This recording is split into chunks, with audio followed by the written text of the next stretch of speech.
جو لوگ یتیموں کا مال ناجائز طور پر کھاتے ہیں وہ اپنے پیٹ میں آگ بھرتے ہیں اور ضرور دوزخ میں ڈالے جائیں گے۔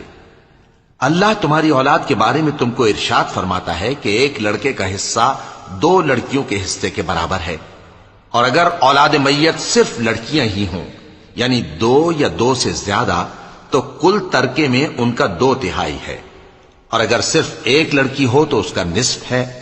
اور میت کے ماں باپ کا یعنی دونوں میں سے ہر ایک کا ترکے میں 6واں حصہ ہے، بشرطے کہ میت کی اولاد ہو۔ اور اگر اولاد نہ ہو اور صرف ماں باپ ہی اس کے وارث ہوں تو 1/3 ماں کا حصہ ہے، اور اگر میت کے بھائی بھی ہوں تو ماں کا 6واں حصہ ہوگا۔ اور یہ تقسیم ترکہ میت کی وصیت کی تعمیل کے بعد جو اس نے کی ہو یا قرض کے ادا ہونے کے بعد جو اس کے ذمے ہو عمل میں آئے گی۔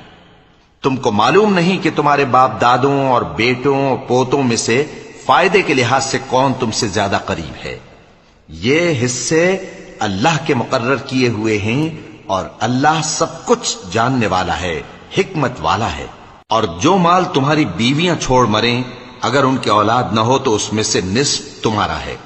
پھر اگر ان کی اولاد ہو تو ترکے میں تمہارا حصہ 1/4 ہے، لیکن یہ تقسیم وصیت کی تعمیل کے بعد جو انہوں نے کی ہو یا قرض کے ادا ہونے کے بعد جو ان کے ذمے ہو کی جائے گی۔ اور جو مال تم مرد چھوڑ مرو اگر تمہاری اولاد نہ ہو تو تمہاری بیویوں کا اس میں 1/4 حصہ ہے، پھر اگر تمہاری اولاد ہو تو ان کا 8واں حصہ ہے۔ یہ حصے تمہاری وصیت کی تعمیل کے بعد جو تم نے کی ہو اور ادائے قرض کے بعد تقسیم کیے جائیں گے۔ اور اگر ایسے مرد یا عورت کی میراث ہو جس کے نہ باپ ہو نہ بیٹا مگر اس کے بھائی یا بہن ہو تو ان میں سے ہر ایک کا 6واں حصہ ہے، اور اگر ایک سے زیادہ ہوں تو سب 1/3 میں شریک ہوں گے۔ یہ حصے بھی بعد ادائے وصیت و قرض بشرطے کہ ان سے میت نے کسی کا نقصان نہ کیا ہو تقسیم کیے جائیں گے۔ یہ اللہ کا فرمان ہے، اور اللہ نہایت علم والا ہے، بردبار ہے۔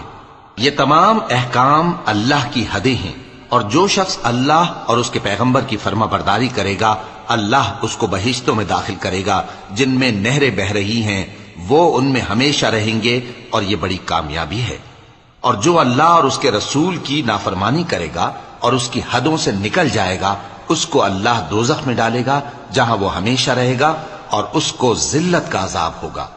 مسلمانوں، تمہاری عورتوں میں جو بدکاری کا ارتکاب کر بیٹھیں ان پر اپنے لوگوں میں سے 4 شخصوں کی شہادت لو۔ اگر وہ ان کی بدکاری کی گواہی دیں تو ان عورتوں کو گھروں میں بند رکھو یہاں تک کہ موت ان کا کام تمام کر دے، یا اللہ ان کے لیے کوئی اور سبیل پیدا کرے۔ اور جو 2 مرد تم میں سے بدکاری کریں تو ان کو ایذا دو، پھر اگر وہ توبہ کر لیں اور نیکوکار ہو جائیں تو ان کا پیچھا چھوڑ دو۔ بے شک اللہ توبہ قبول کرنے والا ہے، مہربان ہے۔ اللہ انہی لوگوں کی توبہ قبول فرماتا ہے جو نادانی سے بری حرکت کر بیٹھتے ہیں پھر جلد توبہ کر لیتی ہیں، پس ایسے لوگوں پر اللہ توجہ کرتا ہے، اور وہ سب کچھ جاننے والا ہے، حکمت والا ہے۔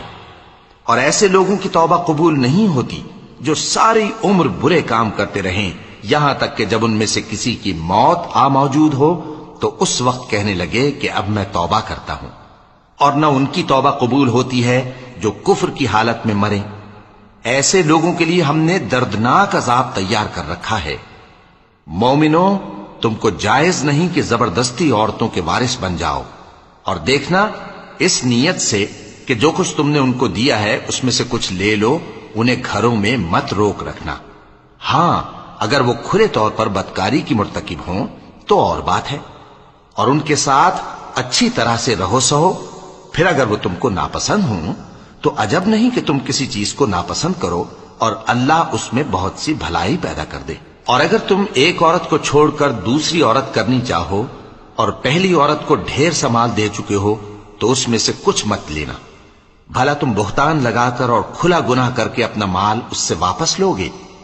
اور تم دیا ہوا مال کیوں کر واپس لے سکتے ہو جبکہ تم ایک دوسرے کے ساتھ صحبت کر چکے ہو اور وہ تم سے پختہ عہد بھی لے چکی ہیں؟ اور جن عورتوں سے تمہارے باپ دادا نے نکاح کیا ہو ان سے نکاح نہ کرنا مگر جاہلیت میں جو ہو چکا سو ہو چکا۔ یہ نہایت بے حیائی اور اللہ کی ناخوشی کی بات تھی۔ اور بہت برا دستور تھا۔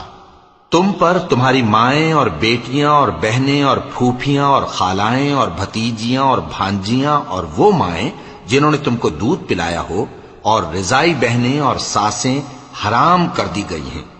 اور جن عورتوں سے تم خلوت کر چکے ہو ان کی لڑکیاں جنہیں تم پرورش کرتے ہو وہ بھی تم پر حرام ہیں۔ ہاں اگر ان کے ساتھ تم نے خلوت نہ کی ہو تو ان کی لڑکیوں کے ساتھ نکاح کر لینے میں تم پر کچھ گناہ نہیں، اور تمہارے صلبی بیٹوں کی عورتیں بھی اور دو بہنوں کا اکٹھا کرنا بھی حرام ہے، مگر جو ہو چکا سو ہو چکا، بے شک اللہ بخشنے والا ہے، بڑا مہربان ہے۔ اور شوہر والی عورتیں بھی تم پر حرام ہیں مگر وہ جو قید ہو کر باندیوں کے طور پر تمہارے قبضے میں آ جائیں۔ یہ حکم اللہ نے تم کو لکھ دیا ہے، اور ان محرمات کے سوا دوسری عورتیں تم کو حلال ہیں، اس طرح سے کہ مال خرچ کر کے ان سے نکاح کر لو، بشرطے کہ نکاح سے مقصود عفت قائم رکھنا ہو، نہ کہ شہوت پرستی۔ تو جن عورتوں سے تم لطف اندوز ہوئے ان کا مہر جو مقرر کیا ہو ادا کر دو، اور اگر مقرر کرنے کے بعد آپس کی رضامندی سے مہر میں کمی بیشی کر لو تو تم پر کچھ گناہ نہیں، بے شک اللہ سب کچھ جاننے والا ہے، حکمت والا ہے۔ اور جو شخص تم میں سے مومن آزاد عورتوں سے نکاح کرنے کا مقدور نہ رکھے تو مومن باندیوں ہی سے جو تمہارے قبضے میں آ گئی ہوں نکاح کر لے، اور اللہ تمہارے ایمان کو اچھی طرح جانتا ہے۔ تم آپس میں ایک دوسرے کے ہم جنس ہو، پھر ان لونڈیوں کے ساتھ ان کے مالکوں سے اجازت حاصل کر کے نکاح کر لو، اور دستور کے مطابق ان کا مہر بھی ادا کر دو، بشرطے کہ وہ پاک دامن ہوں، نہ ایسی کہ کھلم کھلا بدکاری کریں اور نہ درپردہ دوستی کرنا چاہیں۔ پھر اگر وہ نکاح میں آ کر بدکاری کا ارتکاب کر بیٹھیں تو جو سزا آزاد عورتوں کے لیے ہے اس کی آدھی ان کو دی جائے۔